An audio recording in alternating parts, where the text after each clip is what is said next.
As everyone knows, electricity is used throughout the automobile. There are many electrical systems and components, such as the headlights,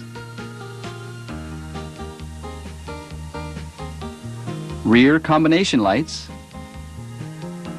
windshield wipers, power windows, audio, air conditioner, and so on.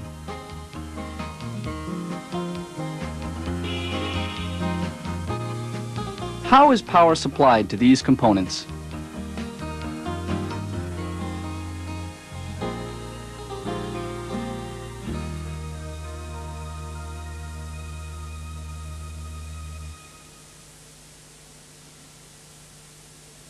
In this video, we will take a look at the relationship between the power supply and electrical loads, the principle of the generation of electricity, the construction and operation of the main components of the charging system, and how to troubleshoot the system.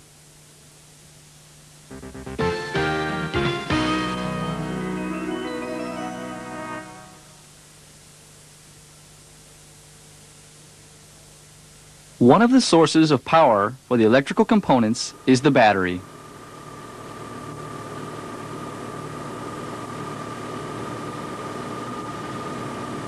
The other is the alternator.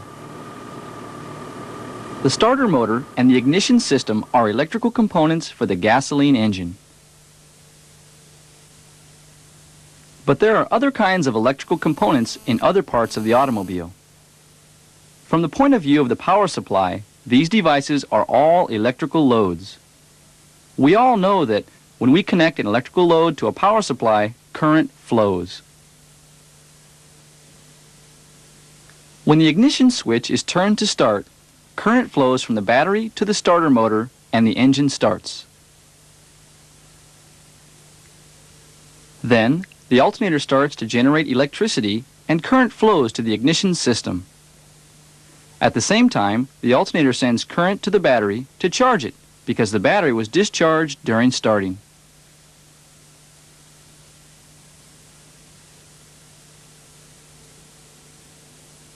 In addition, when the headlights, the windshield wipers, and the other electrical components are operated when the car is running, the alternator generates the necessary current for those also.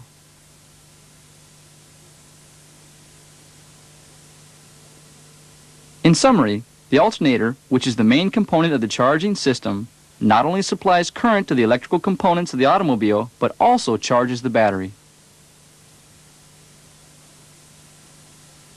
How does the alternator generate electricity? We will now explain the principles of the generation of electricity.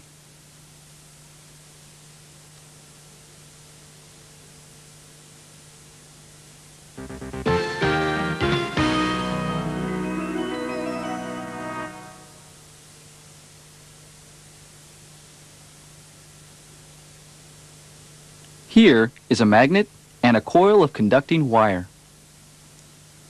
When the magnet is inserted into the coil, the needle of the microammeter connected to the coil moves. When it leaves the coil, the needle moves again. This shows that the coil generates an electric current, and when the magnet is moved faster, the current is stronger. The magnet produces lines of magnetic force running from the North Pole to the South Pole. This forms a magnetic field. Electricity is generated when the coil cuts across the lines of magnetic force. This is called electromagnetic induction.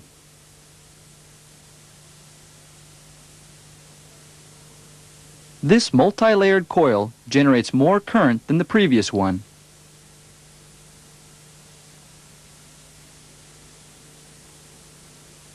In addition to this, if we use double magnets to create a stronger magnetic field like this, the coil generates even more current. Now, let's try to generate a continuous current. At the center of this model is a rotary magnet. A coil is wound around the magnet. We rotate the magnet. You can see the needle of the microammeter start to move.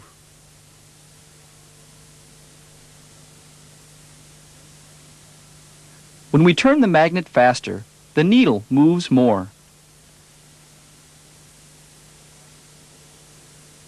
As the speed of rotation of the magnet increases, that is, as the coil cuts across more magnetic lines, more current is generated.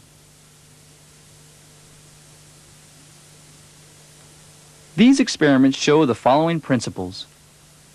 The faster the conducting wire cuts the magnetic field, the more current is generated by electromagnetic induction. The more current conducting wire wound around a coil, the greater the induced current. The stronger the magnetic field, the larger the induced current. These 3 points are very important because they are basic to knowing how to control the amount of power the alternator generates. Now, we'll look at the alternator that is actually used in a car.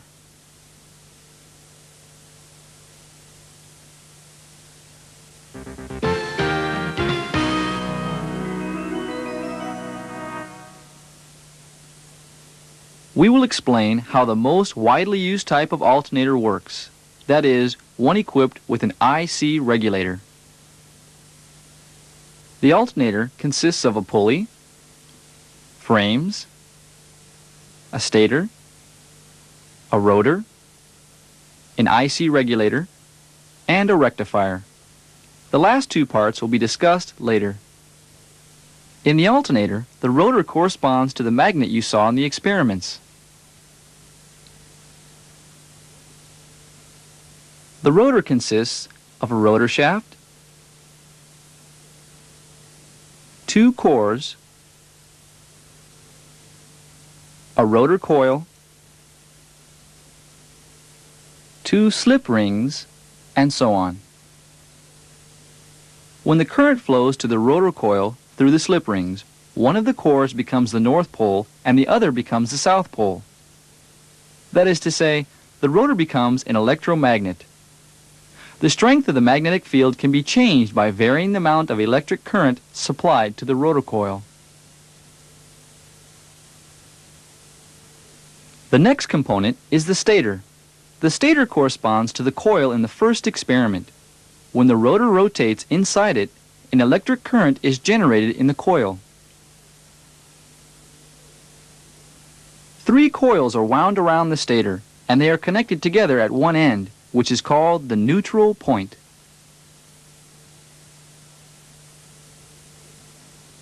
This is a circuit diagram of the stator coils. This is called a Y connection, and the point of connection in a Y connection is the neutral point.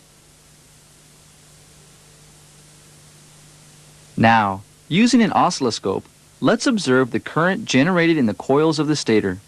You can see that an alternating current is being generated. This is actually a 3-phase alternating current. It is very important to notice that the current generated in the stator is an alternating current, not a direct current. That means that it cannot be used in a car as is. This is because all the electric components in an automobile work on a direct current. Direct current is also needed for charging the battery.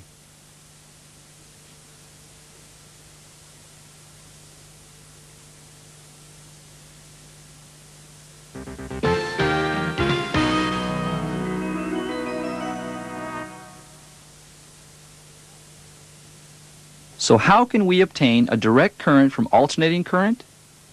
This is done by using a rectifier. The rectifier, which is a device for converting AC to DC, is installed on the rear end frame of the alternator. The circuit diagram shows that it contains several diodes, which allow current to flow in one direction only. Before we continue, let's discuss the principle of rectification based on a simplified circuit diagram. When terminal A of the alternator is positive and terminal B negative, current flows like this.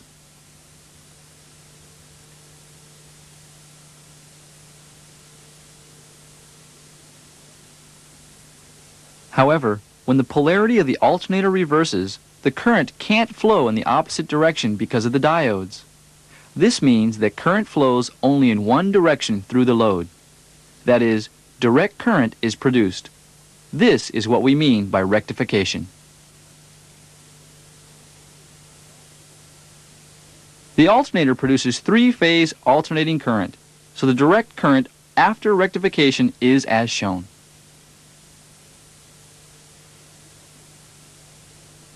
This is what a rectifier looks like. One more problem remains, however. The rotation of the engine varies according to the vehicle speed, and the faster the rotation of the engine, the more current is generated.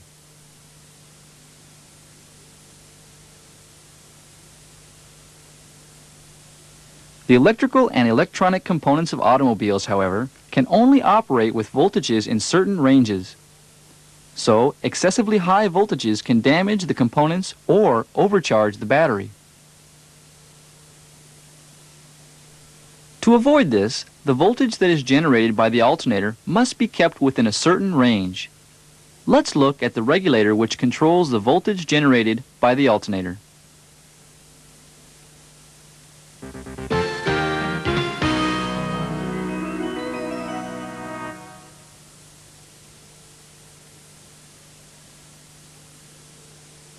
The voltage regulator is installed on the alternator beside the rectifier.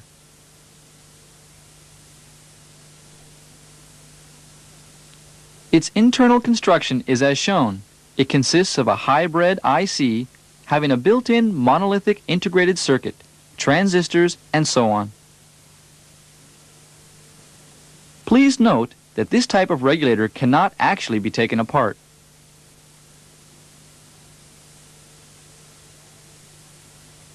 Now we will explain how the voltage regulator works. First, battery voltage is applied to the rotor coil of the alternator. Then the alternator rotation speed is gradually increased. Let's measure the voltage generated at terminal B, which is the alternator output terminal.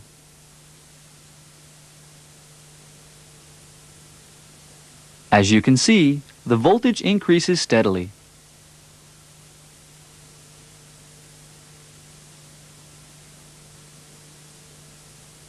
If this continues, the electrical components will be damaged and the battery will be overcharged.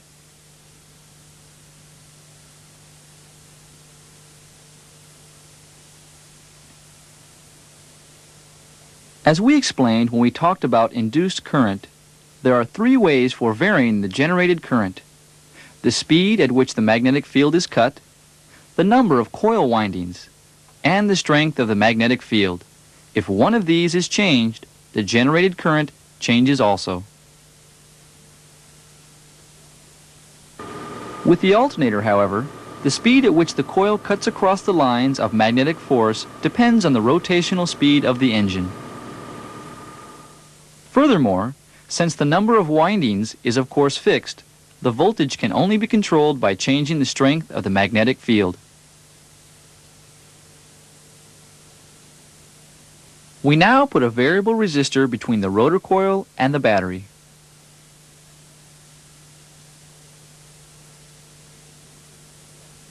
When the rotation of the alternator decreases, we can increase the current to the rotor coil by reducing the resistance of the variable resistor. This will strengthen the magnetic field of the rotor. On the other hand, when the rotation of the alternator increases, we can decrease the current to the rotor coil by raising the resistance. This weakens the magnetic field of the rotor. As you can see, this time the generated voltage did not increase. In short, the regulator functions like a variable resistor.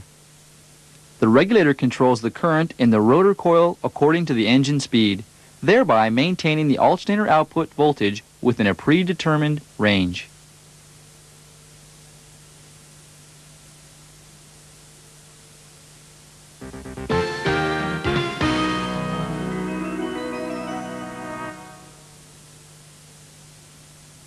Next, we will explain the operation of the charging system using a circuit diagram.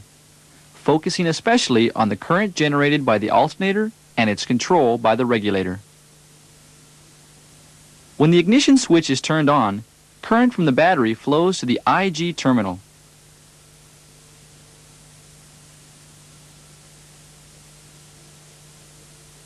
The MIC senses this and turns transistor TR1 on.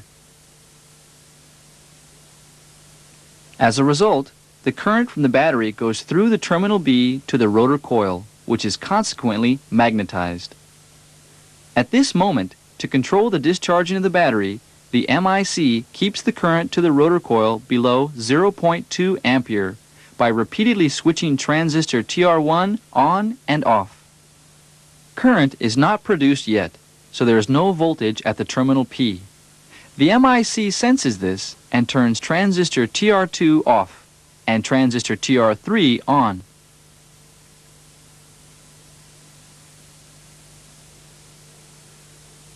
The charge warning light, therefore, goes on. Next, the engine starts. As the alternator starts to generate, the voltage at terminal P increases.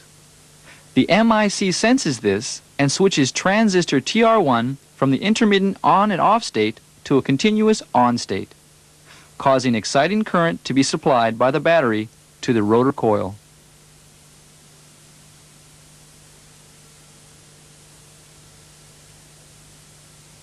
On the other hand, when the voltage at terminal P rises, the MIC turns transistor TR3 off and transistor TR2 on.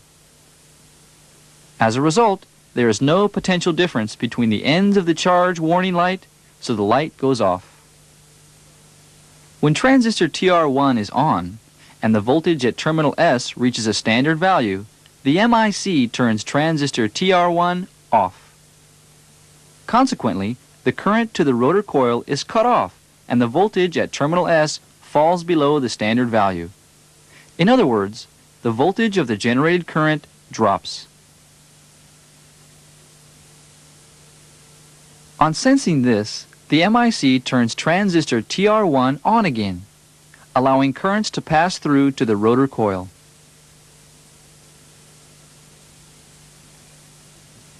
In this way, the generated voltage is kept at a uniform level by the intermittent sending of current to the rotor coil by transistor TR1.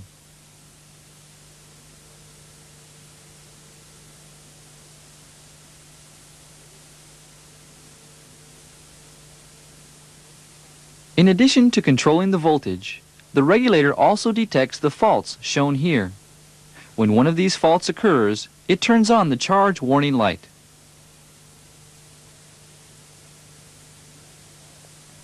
These two diodes are called neutral point diodes.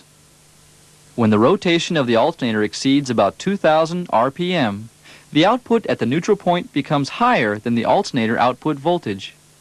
These diodes use the excess voltage to raise the output of the alternator by 10 to 15%.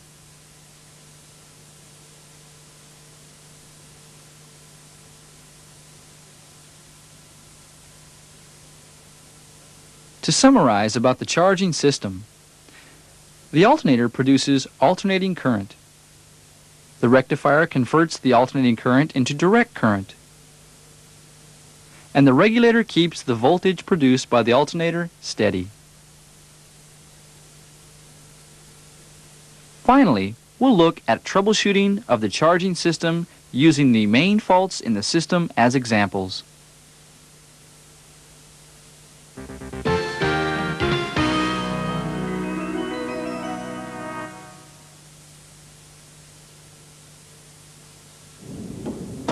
One of the commonest faults is a flat battery. However, a flat battery is not always caused by a fault in the charging system. There are also other causes.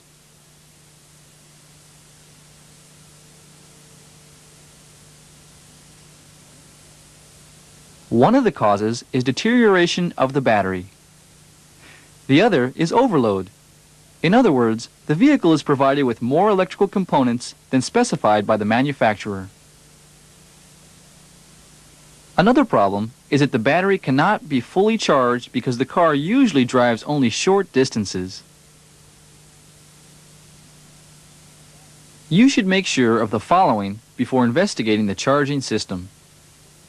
Is the electrolyte level and the specific gravity of each cell of the battery correct?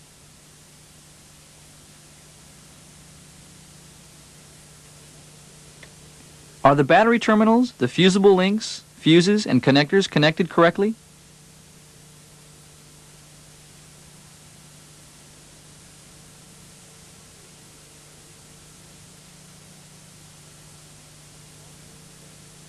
You also need to check to see whether additional electric components have been fitted and how the vehicle is driven.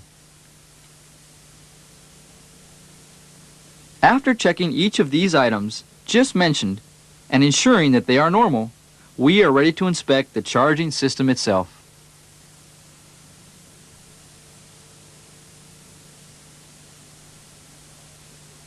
The first cause of the flat battery caused by a charging system fault is insufficient alternator output.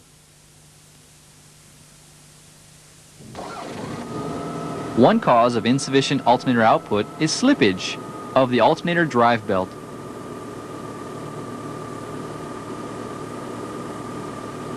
If the belt slips, the rotation of the alternator will decrease and the output will be insufficient.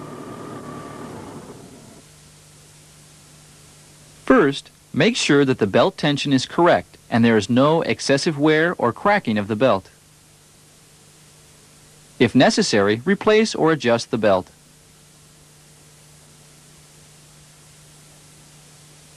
Another situation is when the generated voltage is lower than normal.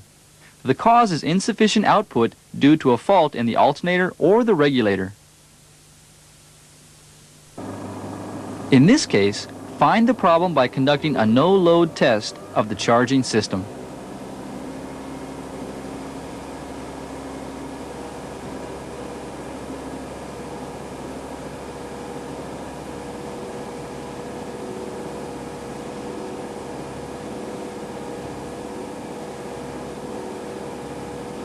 If the generated voltage is lower than normal in this test, recheck it after grounding terminal F to apply the battery voltage directly to the rotor coil.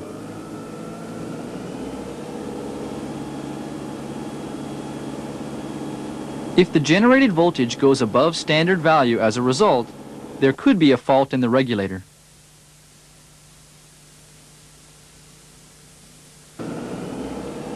If the voltage is still too low, on the other hand, a fault in the alternator is likely. In that case, the alternator must be checked. Another typical fault is overcharging of the battery.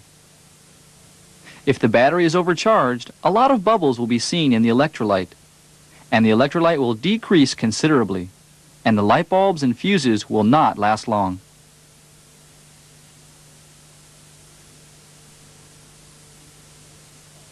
This is probably caused by overvoltage from the alternator. This in turn is due to a malfunctioning regulator, which allows too much current to flow to the rotor coil. You can also check for this by carrying out a no-load test.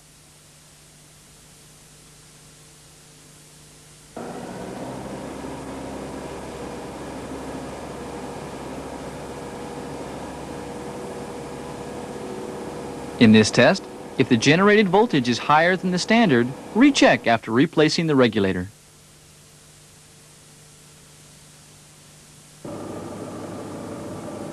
If all voltage generated by the alternator is within standard, you can make your final determination of the charging system condition by doing a with-load test. In the with-load test, if the amperage generated by the alternator is at standard or below, you can assume that the alternator is at fault and inspect or repair it as necessary. You can refer to the repair manual for the relevant engine details, how to carry out a test with and without load, and how to determine whether the charging system is otherwise normal or not.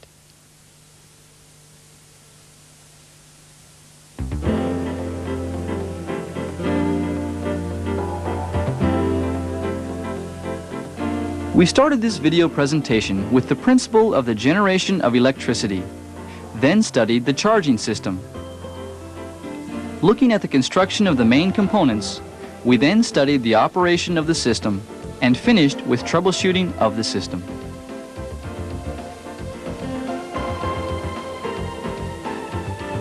We hope that what you've studied in this video will be of help to you in your daily work.